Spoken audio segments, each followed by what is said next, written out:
Sunugan Kalye sa Barangay Rosario dito sa Victoriaville. Sunugan Kalye, mag-ingay! Ito na ang main event. Nika Wood! Kami nga pala ang Team SM. Ako nga pala si M-Site. At siya nga pala si M-Site at ako si Shernan. Tracy Caballero, 3GS, All-Star Production at Cursebox Production. Senior Mafias. Salamat nga pala sa mga sponsor namin, Whip Caps, Fubu, tsaka Dice One, Wrap and Wrap Clothing, at tsaka sa Konektado, yo. Sa kaliwa ko, ay ito pala kanan. Kaliwa mo. Sa kanan, Repin Armor 4, mag-ingay para kay Onyx. Ona! Ona! Shoutout sa lahat ng tropa ko dyan, Yogang, Armor 4, saka lahat ng mga kasama ko ngayon. Game! Mga swagger. Mga kaswagger namin dyan. Sa kaliwa ko, galing pa ng Laguna. Kapatid ko sa Tracy Caballero at Republican Family, mag-ingay para kay Sibil. Yo, Sibil Tracy Caballero. Shoutout nga pala Rap and Roll kay Boss Cha ng Street Style Icon, kay Nash ng Insane Clothing, Nice One Shop, tsaka sa lahat ng tropa nandito. Game! Salamat kay Master ng Tramo. Master.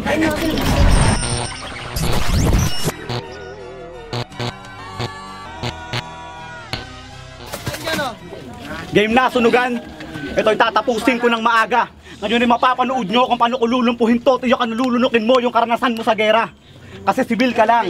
Sibilyan ka lang nanaligaw sa gitna ng bakbakan ng militar at ng bandidong Abu Sayyaf.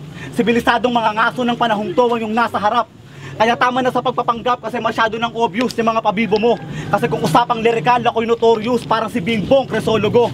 At eto, real talk. Nung sinabi sa akin ni M-Site na ikaw ang makakalaban ko, kinabahan ako sa bulong-bulungan ng lahat. Samot-saring sabi-sabi ang kalaban mabigat.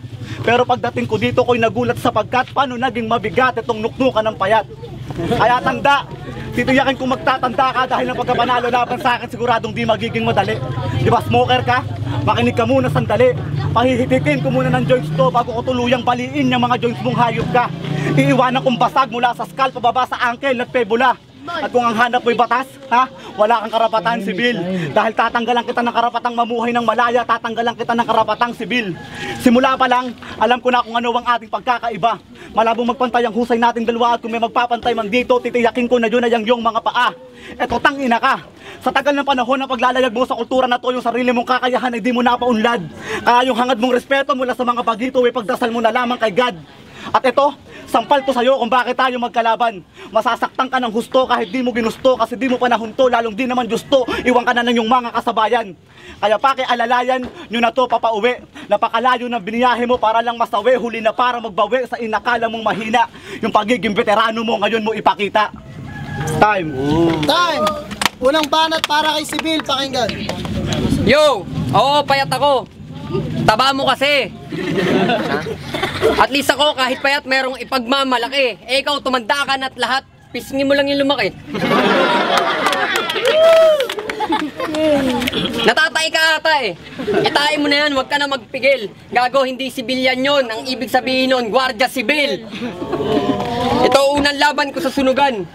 Pero ako'y walang kaba. Malinis ang kalooban kaya hindi dinadaga. Pero sa pagkakataon to, asahan nyo walang patawad. Unang round sa unang battle ko, katapusan mo na kagad. Pero maiba tayo. Matang angas ng dating mo.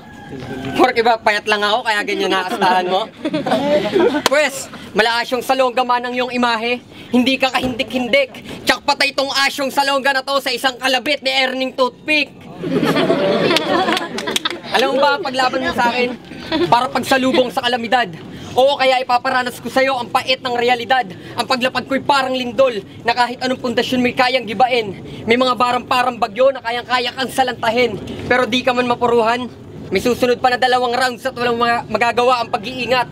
Dahil ang lindol ko'y may kasunod na tsunami at ang bagyo ko ay may habagat. Mahina ang mga punchline mo, hindi pa pwedeng pambanatan.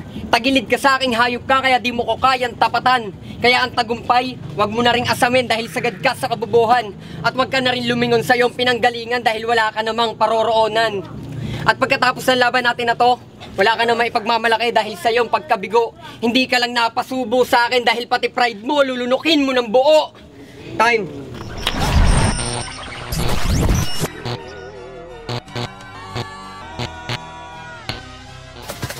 Makapal daw ang pisngi ko. Sa sinabi mong yon, tol, ikaw ay tumpak. Okay lang ang makapalang piske, kasa naman sa mukha mo, umpak. Alam mo, nung bumabanat ka, ang tagal kong nakatungo. Ayoko kasi titigan yung mukha mo, mukha kang bungo. Kaya, eto, pipreestyle lang ko. Para malaman mo kung sino ba katapat mo. Kasi kahit di naman kita sulatan, sigurado kung hindi mabigat to. Patay tong hayop na to. Kaya teka lang, babalikan ko. Yo. Huwag kang umastang animal. Dahil alam ko kung hanggang saan lang ang lawak mong hayop ka. Tolside, salamat, binigyan mo ko ng laban ha. Pasalamat ka din sa kanya kasi binayagan kanyang lumaban kahit mukhang hayop ka. At eto na, ngayon natin sukatin yung tatas mo sa pananagalog bilang isang individual. Ipangalandakan mo sa lahat ng tao dito ngayon na veterano ka at iba ang lawak ng iyong intellectual. Pero walang kung wala ka nun, kaya kung ipapamukha mo sa akin na di pa ako rapper ka na, parang sinaksak mo na rin yung sarili mo ng punyal. Kasi kung totoo yun, matagal mo na sanang naabot ang tuktok ng pedestal. Yun ay matibay na katibayan na di ka naging masigasig sa pagsulat ng tula. Sibil na ngalan sa larangan ay naglahot pumutok parang bula. At kung usapang bilis lang, sa akin mapuputulan ka ng litid. Dahil ako'y mandirigma na laging handa, wala mang banta ng panganib sa paligid. Time. Time! Pangalawang banat para kay Sibil, pakinggan. Oo, mukha akong bungo. Nababaliw ka na ba, hoy? At least ako mukha lang bungo, ikaw mukha kang baboy.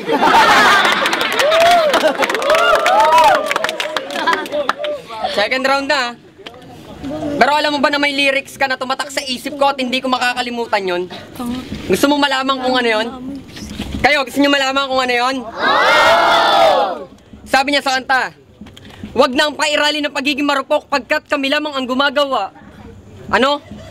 Wag nang pairali ng pagiging marupok pagkat kami lamang ang gumagawa. Tangina mo, pati yung pagiging marupok mo, pinagmamalaki mo pa.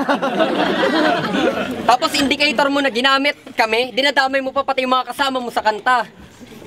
Yan ang problema sa mga pangahas at baguhan na rapper na nagsulputan. Matutunan lang yung flow kahit mali na yung arrangement ng lyrics, pinagpipilitan. Hindi ka dapat nagmamadali. Yung galawan na yun, mali. Dapat hakbang kada hakbang at ramdam mo ang silakbo. Tandaan mong walang sino man ang umakyat ng bundok na nakarating sa tuktok dahil tumakbo.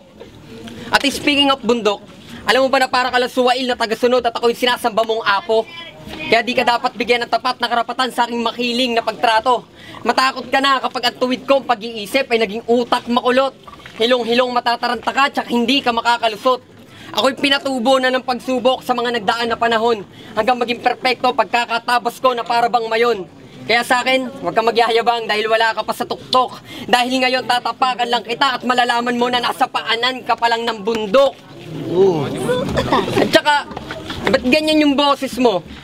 Ang laki! Saan mo hinuhugot yan? Sa pisngi? Ay!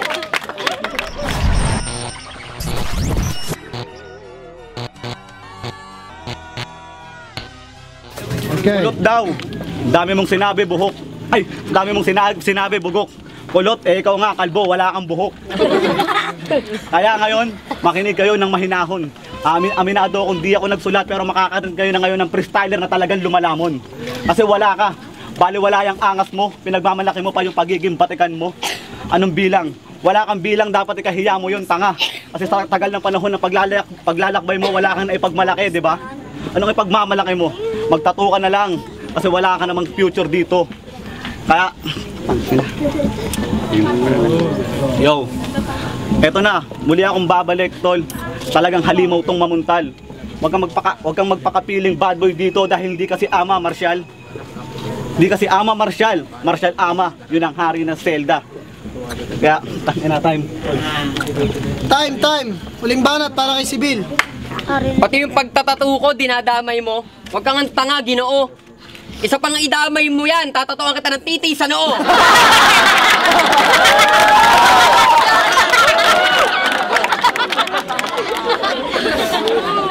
At saka, kalbo daw ako.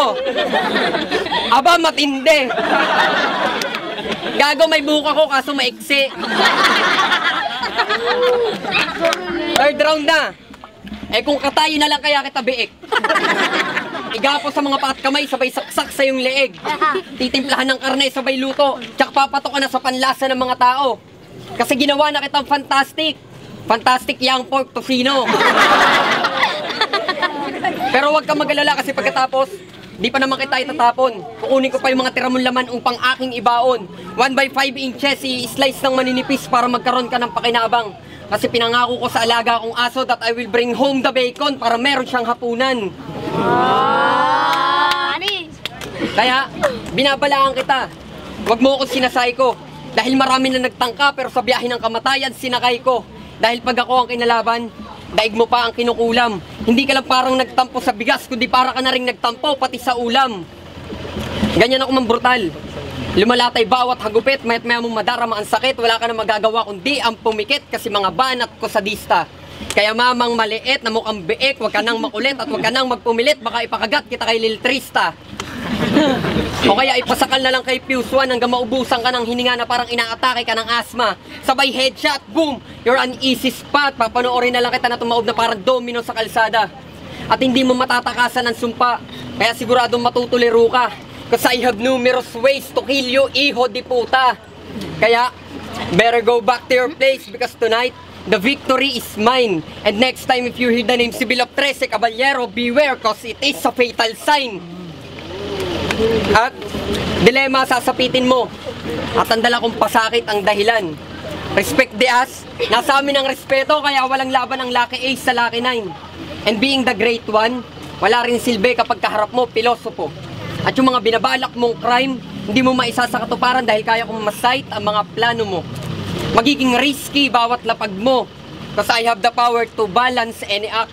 At tsak bulag yan left eye mo kapag bloody rhyme ang ipinatak. I can twist any rhyme one by one kahit sabayan, mabilisan man o slow man ang flow, tandaan mo yan. Magaling ka, and so, I will never give up at wala kang pakialam. Tangina Onax, mga gusto kong iparating, nakuha mo ba lahat? Gusto ko lang malaman mo na walang silbi ang armor for defense kapag kabalyero ang katapat. Letra ang aming sandata, pananggalang paninindigan, wala mang kabayo pero biyahe ng pangarap ang sinasakyan. Kaya wag mong isipin na ang laban na to sa'yo papabor. Dahil kung kaya namin maging kabalyero ng walang kabayo, mas kaya namin maging kabalyero ng walang armor. Time. Ay, magiging para sa laban na yun!